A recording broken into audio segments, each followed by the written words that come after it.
Do not adjust your screen. Yes, this is Halide for iPad.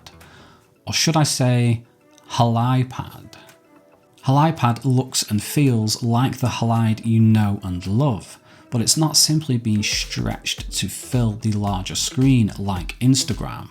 No, in typical Lux Optics fashion, they've carefully thought about and adjusted the design to take advantage of the fact that humans hold iPads like this to take photos, and as a result, everything is centered around this two-thumbed operation. You can reach most of the controls without having to adjust your grip on the device in both portrait and landscape. The shutter is here under your right thumb by default, but if you come into the settings, you can swap it over to the left side. As you'd expect, just swipe vertically to adjust the exposure in auto mode, but this only works on the right hand side. Manual mode though gets split up, which is pretty cool because you can adjust the ISO and shutter speed with each thumb simultaneously. Manual focusing is down here, which is a good place for it for the most part, and I found I've been more confident while focusing manually on the iPad than I am on my iPhone because the loop view really takes advantage of the larger iPad viewfinder. But sometimes the larger iPad screen can actually be detrimental to your photography. You see, the iPad screen is so big compared to the screens we're used to taking photos with that you find when you're composing, you naturally focus your gaze on this area here and are more likely to miss all of this in your peripherals, but not in HaliPad.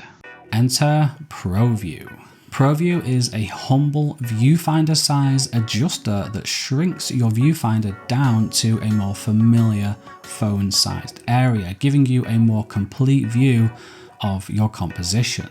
So while it might seem a bit arbitrary at first to include a viewfinder size adjuster, it's actually really smart.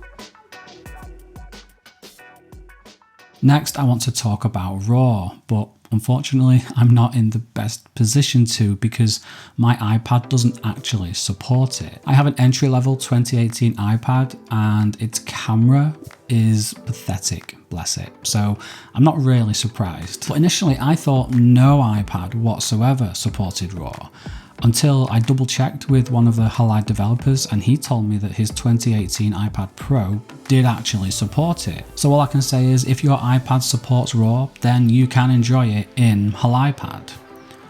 And I'm envious.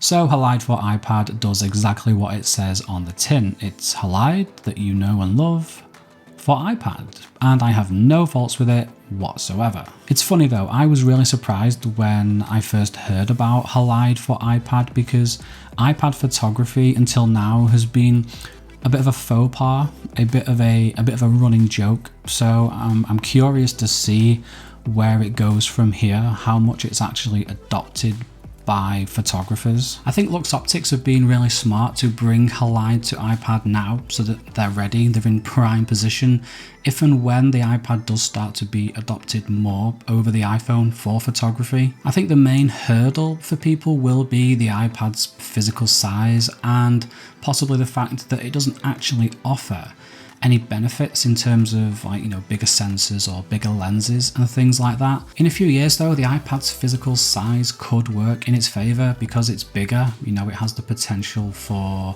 larger sensors, for longer, faster lenses, and of course it has the powerful hardware to actually power these components and the photo system, plus all of the computational photography stuff. So, let's see what happens. And if you'll be switching to Halide for iPad or using Halide for iPad, it kind of sounds good. It's like assonance, isn't it? If you're going to be using it alongside Halide for iPhone, or you know what I'm trying to say. Just let me know who you are, what type of photography you do, because I'm genuinely curious. And that is everything I have so far on Halide for iPad. Thank you so much for watching. Take care, stay curious, and peck around. I think Lux Optics have been smart to bring... Oh.